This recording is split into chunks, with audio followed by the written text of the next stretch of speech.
Hello, everybody. So thank you for joining us for this presentation. My name is Maya Richards, and I am the Sustainability and Justice Program Director for Bridge.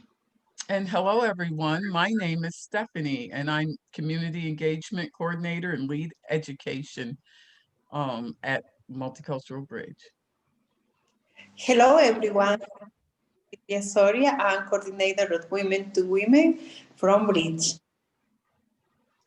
And we're here today to talk to you about our Food Sovereignty and Empowerment Program that we started last year as a response to COVID-19. In this program, we were able to serve over 120 unique individuals with either weekly or bi-weekly food distribution of fresh, local, and sustainable food, mainly going to vulnerable families in our Bridge network. So we were able to do this for about 36 weeks, and we wanted to share the story of how the program came to be, how it was developed, and valuable lessons that we learned about mutual aid and action. Now, Bridge was founded in 2007. It's a grassroots organization dedicated to advancing equity and justice in the Berkshires by promoting cultural competence, positive psychology, and mutual understanding and acceptance. We're a minority and women-run not-for-profit certified by the Office of Supplier Diversity of the Commonwealth of Massachusetts. And our certified competencies include training, education, language access, and multicultural awareness. Bridge acts as a catalyst for change through collaboration, education, training, dialogue, fellowship, and advocacy. And we really take a holistic approach to addressing barriers for marginalized populations and inequities in our communities. Bridge connects vulnerable community members with key resources and networks while also providing education to both local institutions and the community at large. Through this programming that we facilitate, serving mostly people of color, including Black elders and our immigrant population in the Berkshires, we're able to provide support, empower each other to take leadership roles in the community, help build a sense of community and joy in individuals and families in our network. And we're able to use this engagement as an opportunity to understand common barriers and challenges that disproportionately affect marginalized individuals in our community. So Bridge is able to integrate stories, perspectives, and what we've learned from these interactions into training materials so we can help other community members better understand the needs of our underserved populations. Individuals in organizations across diverse sectors like health, education, financial, arts, and business have all participated in Bridge cultural competency trainings and consulted with Bridge to complete systemic analysis that example inequities that exist in their communities. And one of the programs that we have is called Happiness Toolbox. This is a wonderful program for youth in the community that happens in the summer. There are youth leaders, the campers, and presenters. This program was run virtually this past year due to COVID-19. In the past, this programming has run at various locations throughout Berkshire County. Even though we were virtual, we were also able to visit different sites this past summer through carefully orchestrated field trips. COVID-19 mandates were always adhered to while we visited local farms, Woven Roots, Gideon Gardens, and Chesterwood. We learned how to care for the soil and how to care for the plants. We made drawings of the plants, and finally, we did taste test the different vegetables. We learned about beekeeping, which some of the children expressed being pushed out of their comfort zones, and they would never be afraid of a bee again. The children were excited, and once a child actually expressed out loud, "I don't want to leave, I want to stay." It was the same in the virtual rooms. The children learned about Berkshire legends, and each year we add more to their getting to know these legends. This year was Samuel Harrison from Pittsfield, and Susan B. Anthony from North Adams, and James Vanderzee from Lenox. the Muncie Tribe from Stockbridge. This was a robust, lovely program complete with clowns from Drive Forward, who energized the youth and youth leaders using the 24 character strengths that all humans possess.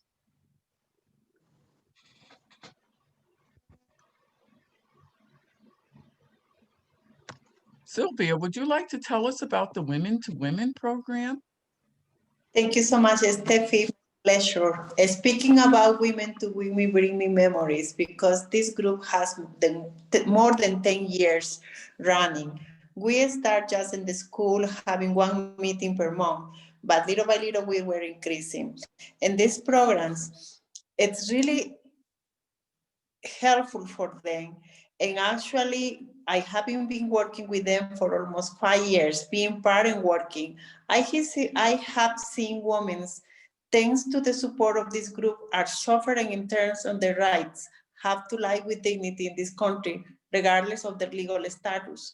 The group is made up of women from several Latin American countries. They are women very dedicated to their families, which is what they seek knowledge through the talks we offer with guests in different areas, such as financial, health, community service, mental health, motivation, and more. This project also integrates family by providing tickets for social and cultural events.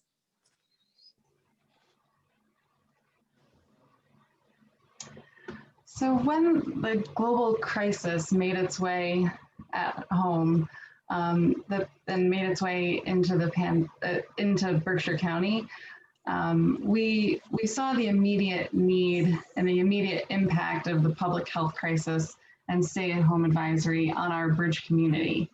And since Bridge had developed a sense of trust with the families in our network over the years through engagement and programming, and since the programming that was just mentioned, Happiness Toolbox and Women to Women had involved an element of food distribution in the past, we found that families were reaching out to us with a need that really exposed food insecurity in the Berkshires. So we saw families reaching out to us with concerns about providing food for their families in sustainable and healthy ways. To address this problem, we really wanted to use our Bridge strengths. So one of our things that Bridge is able to do is identify barriers and respond to them based on the needs of the community that we're working with. Also, collaborating with community partners is one of our strengths, and using the strengths of our community partners to lift each other up. So we wanted to make a program that was collaborative, community-led, inclusive, and really had this holistic approach that would help the community best. And this led us to mutual aid. So the mutual aid and the spirit of mutual aid also really inspired our food sovereignty and empowerment program. The idea that mutual aid is solidarity, not charity. The spirit of cooperation and collaboration can really be seen in our program. And the idea of infusing aid with activism and education can be seen in the program that we created. So through this program, it really was mutual aid in action. We embodied the concepts were really embodied in the program as a whole. So we were able to, we started out with 23 people, and I think at our peak, we were able to serve over 121 unique individuals. And we were able to do this for a total of over 36 weeks, I believe. We partnered with 12 local farms markets, farm stores, environmental groups, supporting nourishing our vulnerable and under-resourced families. And we were able to collaborate with over 24 local businesses to fundraise, 23 grantors, foundations, and family foundations to help support the program.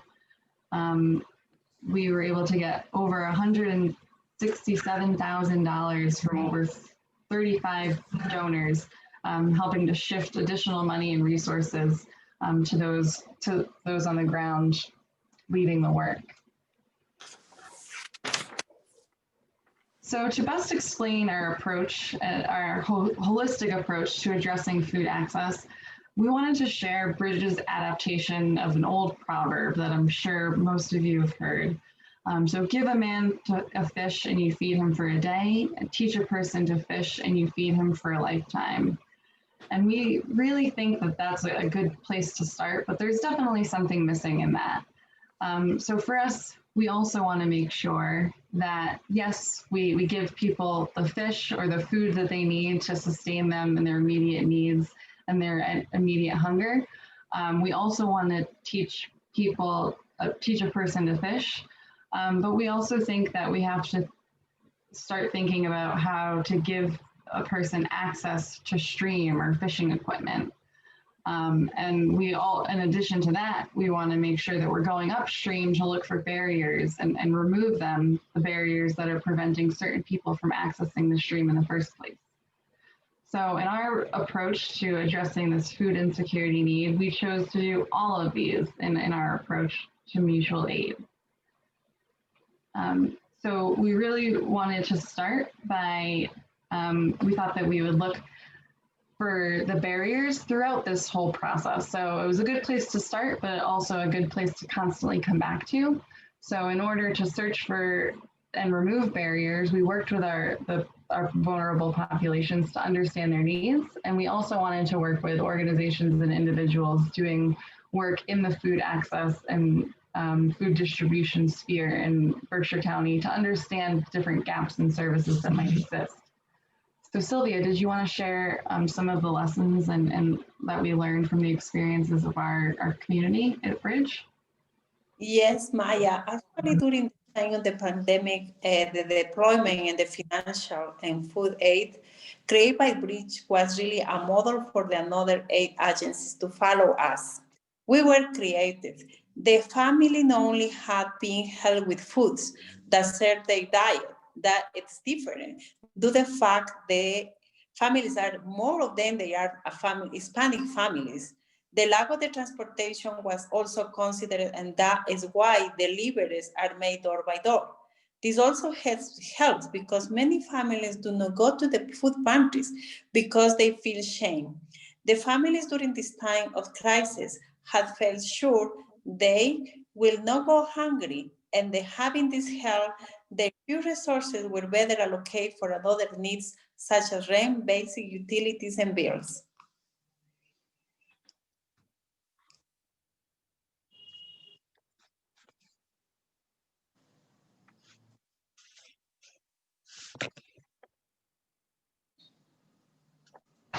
So those were some of the barriers that we saw initially when we developed this program.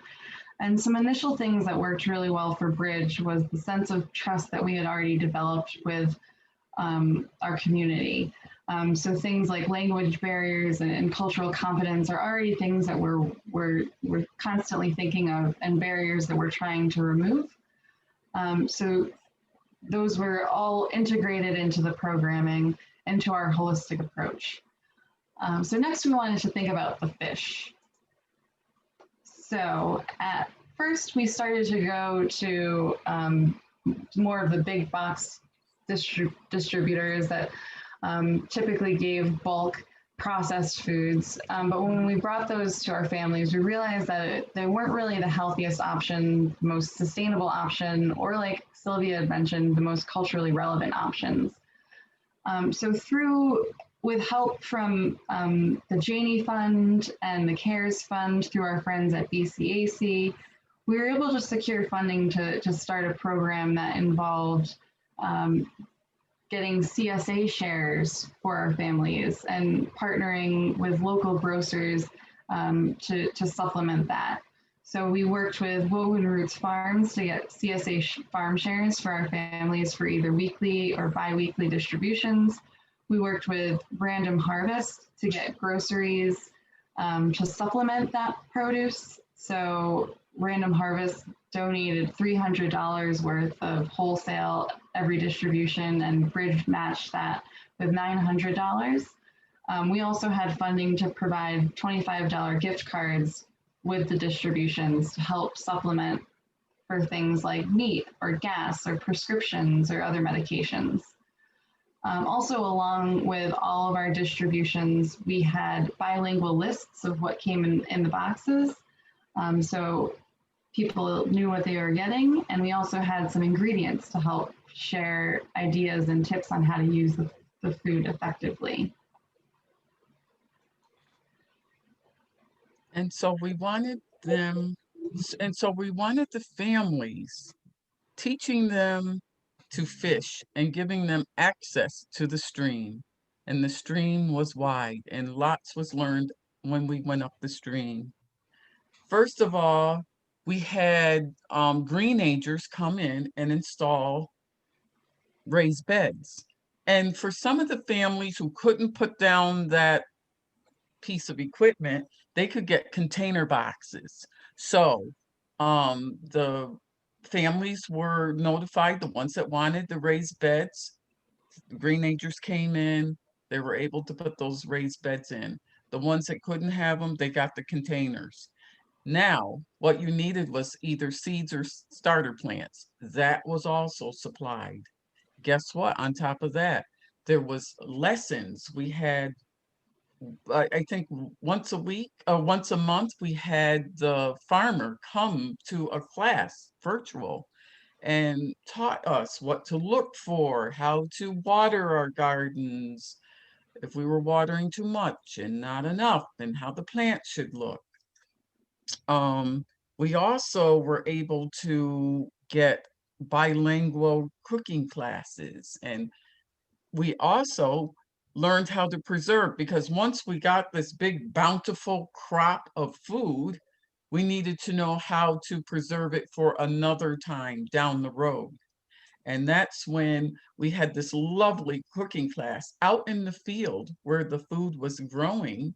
And we had help from, I think it was Springfield. The lady came over and we had 12 participants, and we did it in the evening or in the latter part of the afternoon. We were able to see the sun go down, and what a lovely time we had. So we learned herbalism too, because a lot of the people wanted to know about the herbs because we had so many of them, the sage, the thyme, and so we were able to learn how to make cough syrups and different things like that. So we were building that community. That community was definitely built from the children all the way to the parents, because the children, when they were growing their cherry tomatoes, they would show us pictures of them in the garden with picking the cherry tomatoes. And we were glad to build that community. And Sylvia, would you tell us some more about lessons learned?